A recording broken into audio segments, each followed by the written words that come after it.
வேதாகமம் புதிய ஏற்பாடு எபேசியர் 1ஆம் அதிகாரம். முன்னுரையும் வாழ்த்தும். இயேசு கிறிஸ்துவோடு இணைந்து நம்பிக்கை கொண்டு வாழும் எபேசு நகர் இறை மக்களுக்கு கடவுளின் திருவுளத்தால் திரு தூதனாய் இருக்கும் பவுல் எழுதுவது: நம் தந்தையாம் கடவுளிடமிருந்தும் ஆண்டவராம் இயேசு கிறிஸ்துவிடமிருந்தும் உங்களுக்கு அருளும் அமைதியும் உரித்தாகுக. கிறிஸ்துவும் திருச்சபையும் மீட்பின் திட்டம்.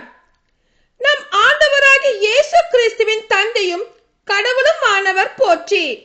அவர் விண்ணகம் சார்ந்த ஆவிக்குரிய ஆசி அனைத்தையும் கிறிஸ்துவின் வழியாக நம் மீது பொழிந்துள்ளார்.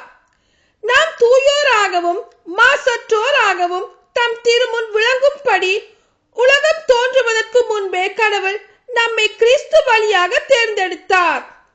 அவர் நம்மை இயேசு கிறிஸ்துவின் மூலம் தமக்கு சொந்தமான பிள்ளைகளாக்கிக் கொள்ள அன்பினால் முன்குறித்து வைத்தார். இதுவே அவரது விருப்பம், இதுவே அவரது திருவுளம். இவ்வாறு தம் அன்பார்ந்த மகன் வழியாக நம் மீது ஒப்புயர்வற்ற அருளை பொழிந்தருளியதால் அவரது புகழை பாடுகிறோம். கிறிஸ்து ரத்தம் சிந்தி தம் அருள் வளத்திற்கு ஏற்ப நமக்கு மீட்பு அளித்துள்ளார். இம்மீட்பால் குற்றங்களில் இருந்து நாம் மன்னிப்பு பெறுகிறோம். அந்த அருளை அவர் நம்மில் பெருகச் செய்து அனைத்து ஞானத்தையும் அறிவு திறனையும் தந்துள்ளார். அவர் தமது திருவுளத்தின் மறைபொருளை நமக்கு தெரியப்படுத்தியுள்ளார். இது கிறிஸ்து வழியாக கடவுள் விரும்பி செய்த தீர்மானம். கால நிறைவில் விண்ணில் உள்ளவை மண்ணில் உள்ளவை அனைத்துமே கிறிஸ்துவின் தலைமையில் ஒன்று சேர்க்க வேண்டும் என்ற திட்டமே அம்மறைபொருள். கடவுள் தமது திருவுளத்தின் திட்டத்தின்படி அனைத்தையும் செயல்படுத்தி வருகிறார்.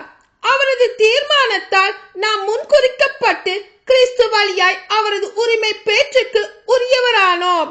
இவ்வாறு கிறிஸ்துவின் மேல் முதலில் நம்பிக்கை வைத்த நாங்கள் கடவுளுடைய மாட்சியை புகழ்ந்து பாட வேண்டும் என அவர் விரும்பினார். நீங்களும் உங்களுக்கு மீட்பளிக்கும் நற்செய்தியாகிய உண்மையின் வார்த்தையை கேட்டு அவர் மீது நம்பிக்கை கொண்டு வாக்களிக்கப்பட்ட தூய ஆவியால் அவருக்குள் முத்திரையிடப்பட்டீர்கள். அந்த தூய ஆவியே நாம் மீட்படைந்து உரிமை பேறு பெறுவோம் என்பதை உறுதிப்படுத்தும் அடையாளமாக இருக்கிறது.